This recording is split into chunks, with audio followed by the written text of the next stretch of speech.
हाम्रो समानुपातिक उम्मेदवार नेपाल मानवतावादी पार्टीका पहिला नेपाल दलित पार्टी अहिले नेपाल मानवतावादी पार्टी नाम संशोधन गरेर हामी 2074बाट चुनाव लड्या हौँ। अहिले चाहिँ हाम्रो एलायन्स बनाएको छ 4 दलीय समानुपातिकका लागि सबैले गिटार चुनाव चिन्हमा एक मत हालिदिनु पर्यो।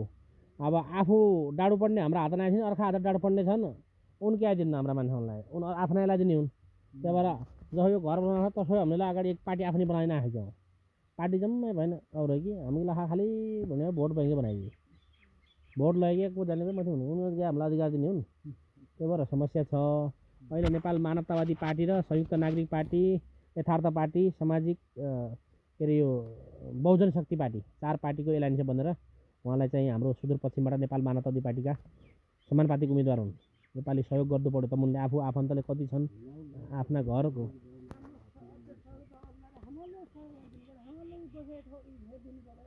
हो त्यो हेर्दै लखा इन्जा भरेका हुनाले धेरै नै अब अहिलेका यिनी जितियाबाट हेर्दै फर्किँदै आउने हुन्। ल त्यो चाहिँ विचार गर्दै इन्जा भएर त सबैलाई दिया उनले ल हेर न एक फेर आफ्नालाई खडा गए जाओस् पानामा फाल्नु भाँडामा हालिदियो योपालि हो कि नै भाइ? योपालि पानामा फाल्नुभन्दा भाँडामा हालिदियो। खगेन्द्र सुनारले 4 पार्टी एक भएर 5 बोले एक बढियाले हाई हाई गर्यो लास्टमा राष्ट्रिय स्वतन्त्र पार्टीतिर गइदियो। तपाईँलाई हामी 4 पार्टी एक भएका छौँ। तपाईँहरूले योपालि चाहिँ हाम्रा समुदायले बुझिदेऊ आफ्नो भोट ब्रोडतिर दिनु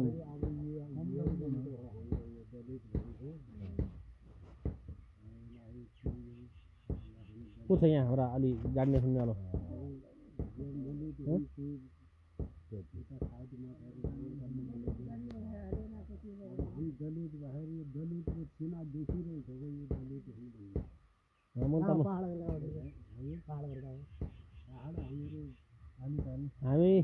हामीले चाहिँ मानवतावादी पार्टीले दलित गरिदलित भनेर छुट्याएको छैन। मान्छे हुन् मान्छेको जात मान्छे हो।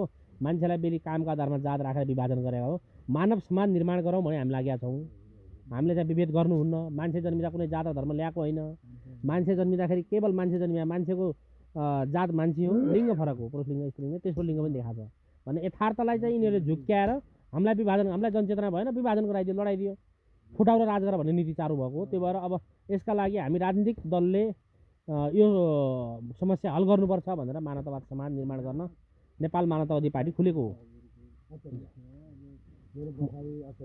म यहाँ कञ्चनपुरै हो।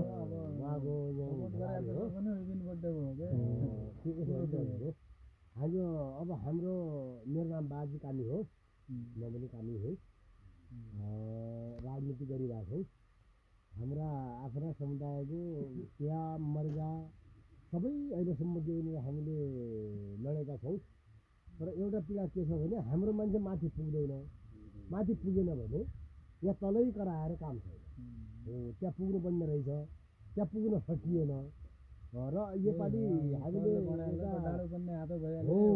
काम तब दिन्छ। हामी 4वटा पार्टी गठबन्धन गरेर अहिले हामी चुनावमा के भने हिँडेका छौँ। यदि हामी सफल भएर त्यहाँ पुग्यौँ भने हाम्रो पहिलो एजेन्डा यही रहेको कि घाँसबास कपासको हामी घाँसबास कपासको नै पहिलो एजेन्डा बनाएर हामी चाहिँ के भने उकालो गर्ने भयो। दलित गरिदलित हुनु हाम्रो दलित गरिदलित गरिब रहन्छ गरिब कोटा रहन्छ। यहाँ दलित गरिदलित भने दलितलाई दलित जहाँ तहाँ तम रहने भए दलितको जो सालाको मथि राज्यका उनीहरू बनाएको झोले छ ऊ अगाडि बढिदियो। त्यो भएको छ। हाम्रोबाट त्यो चाहिँ अन्त्य हुन्छ। हामीले चाहिँ कसैलाई विभेद गर्दैनौँ।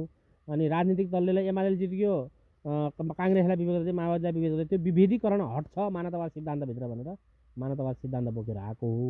यसमा अब तमुनले जसो गर्दै सक्नुहुन्छ उहाँ उम्मेदवार हुन्।